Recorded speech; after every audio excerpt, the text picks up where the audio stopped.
I think I have like 1980s hair going on this morning. My bed head has decided to be 1985. I just need a little bit of Aquanet and I'm ready to go. Do you remember the days when like hair was like whoosh, way up here? You know? Yeah, sound effects this morning. Oh my goodness, yeah.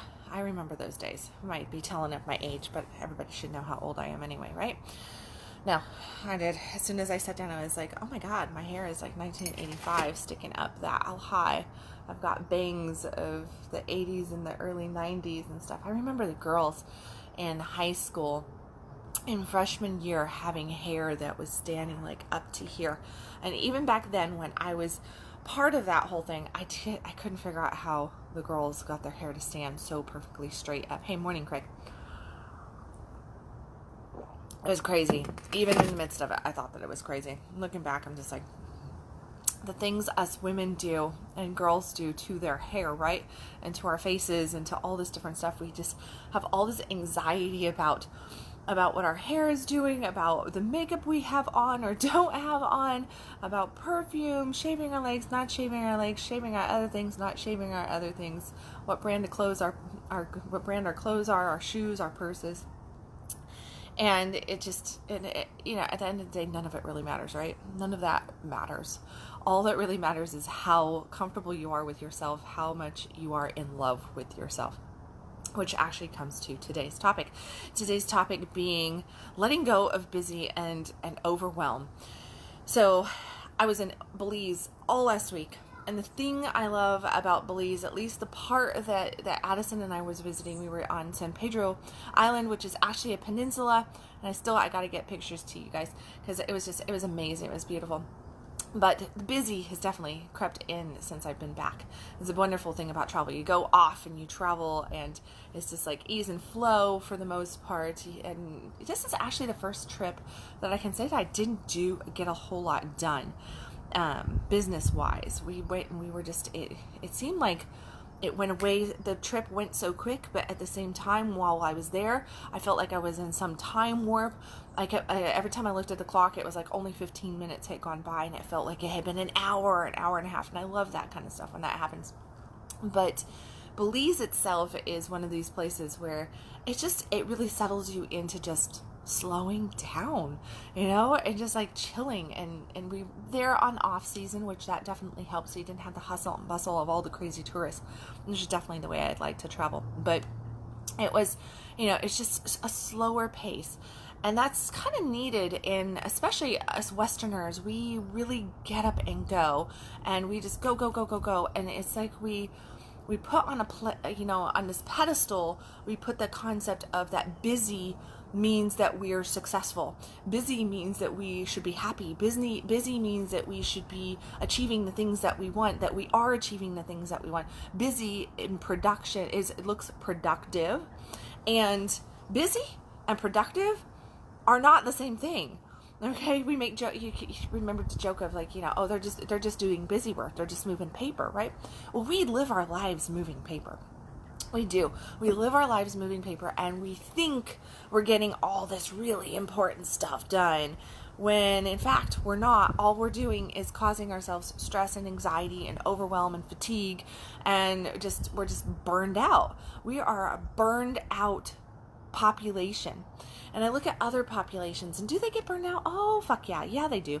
They get burned out. But, I've had my fair share growing up with, a mom from Germany, and just this very European mindset on things and kind of style of life and everything, and having lots of different Europeans around, growing up and then dating a whole bunch of Europeans in recent years, over the last decade or so. I really have gotten a flair for European style. And here in Texas, I remember like 11, 12 years ago when I first moved here, joined a mom's group. And my way of thinking and raising children and just being is completely opposite of traditional American everything. I'm just opposite, completely opposite, just not average and ordinary, which I always am reminded of. But But I remember one mom coming up to me and she was like, hey, you're just €2 for Texas. You're just €2 for Texas. And I was like, what are you talking about? Like, I had no concept as to what she was trying to tell me. But what she was saying is just that I was not in this like hustle and bustle and had to have my kids in 15 different practices and all this different stuff going on, and where it was just like boom, boom, boom, boom, boom, no time for anything. Now I have days like that. I sometimes have weeks like that, and I hit the end of the week and I'm just like, whoa, I have got to just chill out. I cannot keep going at this level. I'm not happy. I'm not satisfied. I'm not being my best self. I'm not being my best version of a mother, of a friend, of a daughter, of a partner, in business or in any fashion. And I feel it tugging at my well-being, which means my physical, mental, and emotional, as well as my spiritual well-being. And it's because of that busy. And here in Europe, people will go out, they'll actually bicycle or walk to lunch. They'll have they'll sit down and they'll have a nice conversation, and they'll just be more leisurely about it. Then they'll go ahead and like in France, it's not uncommon for people to take naps in the afternoon and then kick it back up and go and tackle the rest of the day and the rest of the things that they need to get done. Here in America, if somebody takes a nap, we're like, what a lazy person, Or if you go and you take an hour and a half lunch break versus a 30 or 45-minute lunch break, what are you doing? Like, what are you doing with your time? We have things to get done. We rush out of the house in the morning. We rush at lunchtime. We rush through dinner. I watched people last night. I was out to dinner with my guy's family, and I watched a couple of people at the table, and they were just, the food just, it no sooner landed and it was gone in 5 minutes. And with big plate of like Texas style, Mexican dish of food, humongous serving, and they just wolfed it down. And we wolf down our lives. We wolf down all this different stuff, and we miss the flavor. We miss what is going on. We miss our potential, and we miss everything else because we just go, I'm going to just consume. Do. Stay busy. Must get here. Must. And we're patting ourselves on the backs for everything that we've done. And yet we're getting nowhere. The majority of people are unhappy. The majority of people are fatigued and sick. The majority of people are frustrated. The words anxiety and overwhelm, I hear over and over again from people that I know, to clients that I'm working with, messages that I get here on Facebook, emails that I get on, in my email. People fill out, my consult forms, and one of the big thing that people come to me with is like, I am not happy in my life. I feel no connection. I feel no satisfaction, but I do feel anxiety and overwhelm. I'm exhausted. And it's because we put so much emphasis and we put this false value, and it is a false value, on busyness. We think that by thinking about the problems and trying to fix the problems and getting into this fix-it mode, that's how we can move from here to wherever we want to get. We think that by putting our attention on what the issue is at this level and really getting busy around it and throwing spaghetti up on walls, that is going to lead to our happiness, that is going to ease off the suffering, the pain, the struggle. But what we don't realize in this is that we are actually addicted to the struggle. We're addicted to the overwhelm. We're addicted to the anxiety. We're addicted to the frustration. We're addicted to all this stuff. And when it starts to clear, we don't know what to do, right? That's why we do the busy work. We keep ourselves busy. We keep ourselves in thinking mode and really getting into these thoughts of like, oh my gosh, well, what if, I'm going to get this problem fixed. And then, if it would all be better if I did this, if this came in, if this happened, if. I get so caught in that. And then when an if happens and it dies down, we don't slow down and go, wow, like, hey, my life's really cool right now. Like, look, I can go do this. I could go take some time here. I could go take some time there. I could just let's enjoy the moment. Let's savor this experience. Let's savor what we have going on. Let's go connect. Let's go play. Let's go laugh. No, we don't do that because we don't have time for that.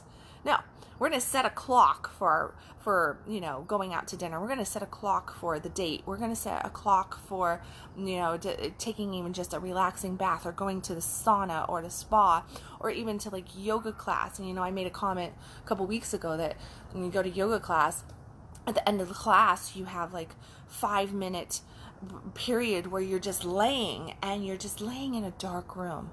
Typically, you're laying in this dark room or just in a twilight room, and you're just supposed to breathe, and you're supposed to let your body take everything that you just processed and the toxins as they're flowing, and just let your body absorb what it needs and just get rid of what it doesn't need. That's part of a grounding process. It reestablishes our body into the here and the now, allowing us to move forward with more flow and connection, with more centeredness. But you go to yoga class, and it's always happens. No stretch of the word always here. It happens. Like 90% of the people in yoga class during that period, the teacher goes blah, blah, blah, blah, blah, dims the lights, does whatever. Everybody gets into this position. They lay there for a half a second until they feel awkward, until they feel strange, until this starts to go boom, which it goes boom like that, because it's trained that as soon as the body is not in action, as soon as we're not doing something, the mind kicks in, the thought kicks in, and it says, get up and go, get up and go, get up and go. And so here these people are, not letting their bodies process, not letting themselves ground, not getting back into alignment, centered, not embodying themselves, because the mind has dictated to them to get up and go. So they jump up, they make this ruckus. The people who have decided that they're going to push themselves the whole 5 minutes to lay there and just decompress and let their bodies get aligned, they hear the boom, boom, boom, slam, bam, bam, right? And people are getting up and they're grabbing their stuff and they're cleaning up and they go out the door, out the door, out the door. And next thing you know, they're in the locker room and they're gibbering, they're jabbering, and they're getting cleaned up and they're doing all this stuff, and they're running out the door. They're running out the door to their next thing on their agenda, the next thing on their list. And their list is massive. Their list is massive. And they just keep going and going and going. And this is how they work through life. They work through life by moving at this high pace. Yesterday I was talking to a young man. Love him to death. But he gets caught up in this very, very issue. And I should drink some of my coffee before it gets cold.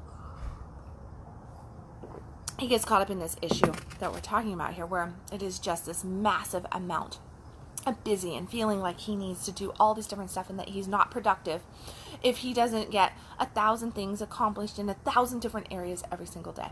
So, and he doesn't get it done, he feels like he has less worth, less value, that, he's not, that he shouldn't actually succeed, that he's not being the best person that he could be. He's definitely not being, as productive as he could be.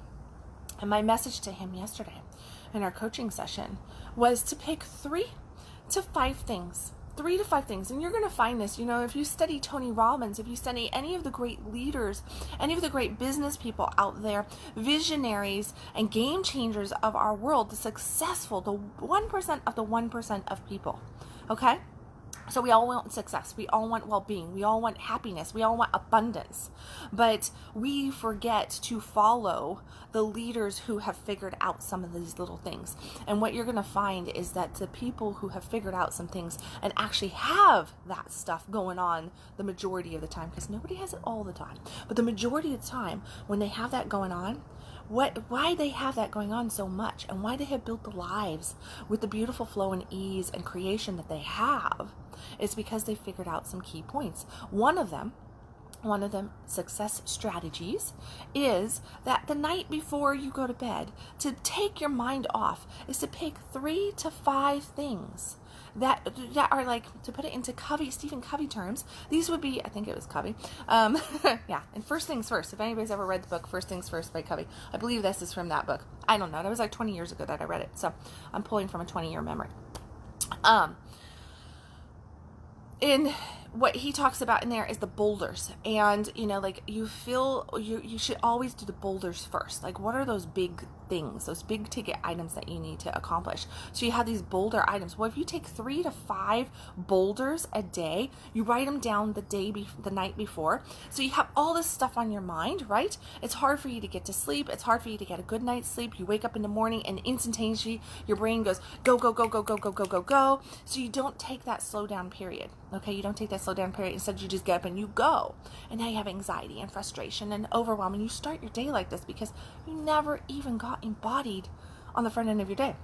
Well, if you take the 3 to 5 most important things that you need to tackle the next day, okay? 3 to 5 big boulders, that's big things. Now, you don't put the whole elephant in there. You take one bite of this elephant and one bite of this elephant and one bite of this elephant, okay? And you just work on those. You just work on those. So if you have something in business, you do 1 to 3 things in business, okay? And then you need to definitely have something for your health, your well-being. So if that's like a yoga practice or going to the gym or taking a walk, then you put that in there, okay? And whatever it might be. Maybe it is that you really need connection with your family. Okay, well then put in there that you're going to make sure that tonight you're having, family dinner with your family, and you're not putting a timeline on it. There's no phones allowed. There's no TV. There's no nothing. You're actually going to sit down and have a conversation with your family. And you're just going to enjoy. You're going to put the focus on enjoyment and laughter and connection instead of anything else. That is a big boulder item. And in today's world, it's a massive boulder because we have so much disconnection in our world. Our families do not connect. Our families are dealing with surface level connections where it's just like, hey, how was your day? Oh yeah, I got a stuffy nose. This is not depth. This is not connection. There's no intimacy in that. So what are your big ticket items? What are those big boulders? Take 3 to 5. Write them down the night before, okay? And then as you go to bed, you're going to notice as you practice this that your mind is just going to be like, well, crap, I don't have a whole lot to worry about because I already know what I need to do tomorrow. It's already on my list. I don't have to deal with it. I don't have to deal with it. So now you just do some breathing at night. You wake up in the morning, and one of your smaller boulder items, but very vital to your well-being items, should be to move slower getting out of the bed. Take actually 5 minutes to get out of bed. Okay? Stretch, breathe, feel your heartbeat, close your eyes for a half a second and actually give yourself like some gratitude. Be grateful that your lungs worked all night, that your heart kept pounding all night, that the ceiling did not fall on you, that all this stuff that you are still taking. Be grateful for whatever it is. Be grateful that you wrote down your list the night before. Be grateful that you have food in your fridge. Be grateful for any little thing that you possibly can. Just take 30 seconds to run through some legitimate gratitudes and do some stretching. Get into your body, feel your body, and then get up and move with purpose, but with ease into those big ticket items, those boulder items, okay? And then just tackle those and learn the word no. So if you just tackle those 3 to 5 things that you've designated the night before, and you do this and you do it every single day, guess what's going to happen? I'll tell you what's going to happen. It's going to be amazing. That's what's going to happen. You're going to find out that you're going to get more done. You're going to feel more accomplished. You're going to be more proactive. You'll have more energy, more vitality. You'll have less fatigue, less stress, less anxiety, less overwhelm. You're going to learn proper boundaries, healthy boundaries. You're going to have all this stuff lining up for you. And it's all because you decided to make you a priority instead of busy a priority. Because busy's just going to make it where you miss your life. Busy's just going to make it where you are stressed out, where you're frustrated, where you don't know what way to turn. You have no clarity. You have no direction. You have nothing.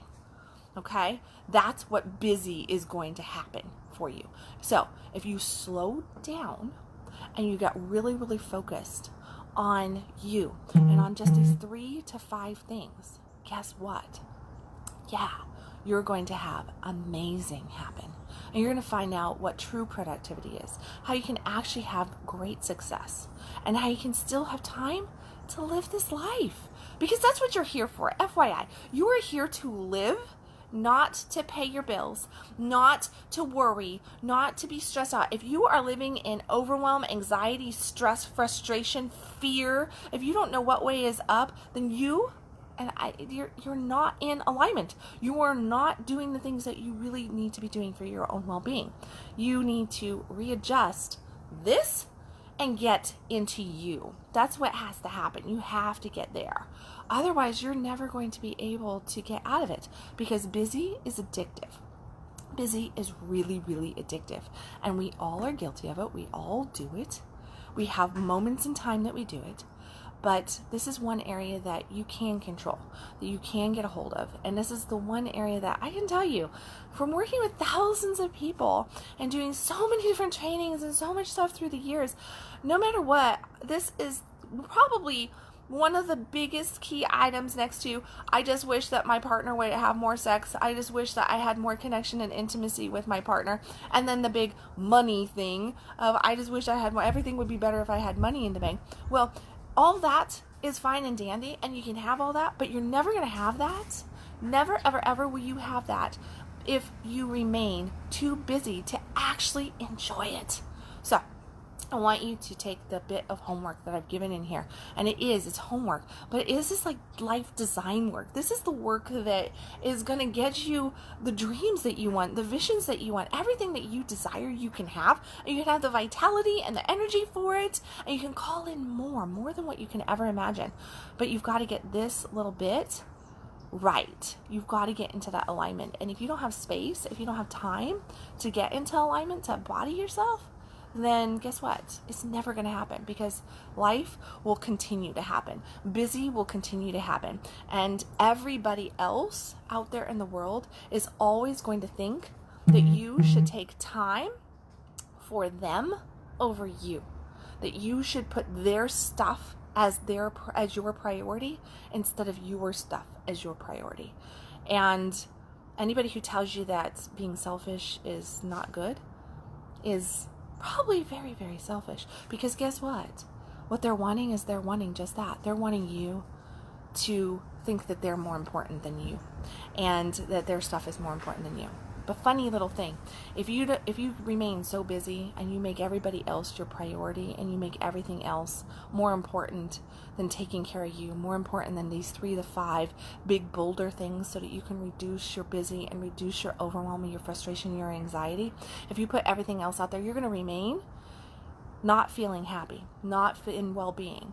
But you're also never going to really truly know yourself, and you're never really truly going to be happy, and you're never going to call in the abundance, because never, ever, ever was there a person that was successful and was not selfish. It requires selfishness to create a life that is thriving. To create that fuck yes life, you've got to get selfish.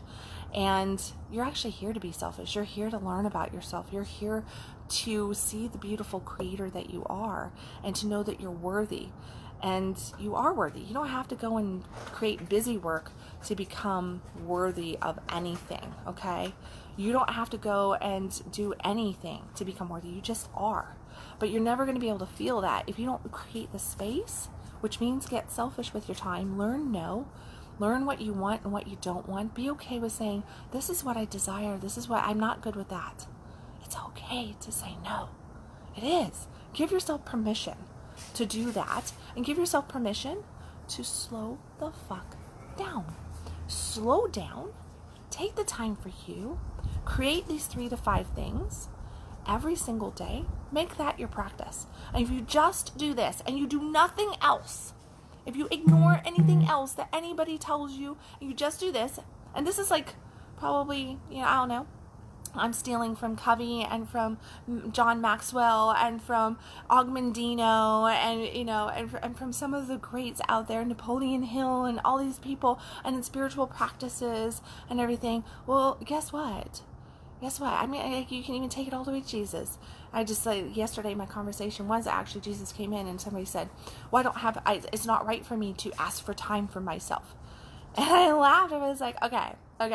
So as a Christian-based person, right? I was like, so tell me, how much time did Jesus take for himself? How many times did Jesus remove himself from the crowd, remove himself from his disciples, and just go and be by himself? How much did he do that? Why do you think he did that? Because even Jesus, needed personal space. Even Jesus needed to get selfish for a second and be able to realign right where his heart and soul was and get in alignment with God and with his purpose. If he had not taken those moments of meditation, of silence, he wouldn't have been able to do the work that he did. Well, we too need that. And it is going to feel selfish, and it is going to feel weird, and it's going to feel strange, and your mind's going to go, you're not being productive. This is silly. This is stupid. You're not getting anywhere. But better to take 15 minutes and let this settle and disperse and take out that trash and your mental trash and let your body decompress and get realigned than to take the next 2 weeks of remaining busy and not getting anywhere. Because that 15 minutes will create clarity. That 15 minutes will create a state of well-being. That 15 minutes can do so much. Or just the creation of, you blend in that the working on something before you go to bed at night, just taking those 3 to 5, right? Those 3 to 5 the night before, and then getting up and moving with ease but purpose. That's basic success secrets. And we're not talking about just financial success. We're talking about life success. Life. That's where you want to be successful. And guess what success is? Success is I'm turned on to life. I'm happy. I have energy. I am full of vitality. I have dreams. I have goals. I feel called. I feel a direction. I feel a purpose. I'm on fire for living. I love myself. I really like who I am and who I am becoming. I have this sense of beautiful power inside of me. I can see the creator that I am because I witness my manifestations every single moment of my life, of my day. I am present. I am connected. I am really, truly feeling joy in my heart and soul. That is success. That is success. And from that point, all other abundance will flow. So just remember that. Get to that point. And these are some of the keys to actually making that stuff happen, to really, truly making it happen. So, on that note, if I said anything here that made you think of somebody, here's the beautiful little run. If I said anything in here that made you think of somebody, or it just was like, hey, wow, that was good, or wow, that was a bunch of bullshit, that's cool too. You can think that. Everybody's to each his own. Love your comments no matter what they are, whether you agree or not. It does not matter to me. Please hit the share button. Help me get Conscious Coffee out there. As always, if you're catching this on a replay and you have a comment, you have something that you want, just share. Let me know that you're catching on a replay. I saw a few people pop on and off. Hey, Miga, Addison and Mike and Lori. Hey, morning, Lori. I didn't see you pop on there. Yeah, and Raymond and stuff. So, yeah, just let me know your thoughts. Hit the share button. Thank you for your likes, your loves. And just remember, as always, stop existing. Start living. You are worthy. You can have your dreams, your goals, and it doesn't take a whole lot of effort to get them. It actually means to slow the fuck down and just enjoy your life. So, I hope that you take my advice on this Conscious Coffee and practice some of that stuff. Let me know how it's going for you. I love to hear your stories, but love to hear how creating those 3 to 5 things is definitely helping move you toward the life that you want to be living. Addison, what are you saying? That was a bunch of bullshit. Just kidding. All those keys totally work. Thank you. Yeah. So, okay, everybody. I am off to some ease and flow, a little bit of busy, not too much, and a whole bunch of play and joy. I hope that you guys have a beautiful Saturday on this beautiful October day. I love you guys, and I will catch you tomorrow with another Conscious Coffee.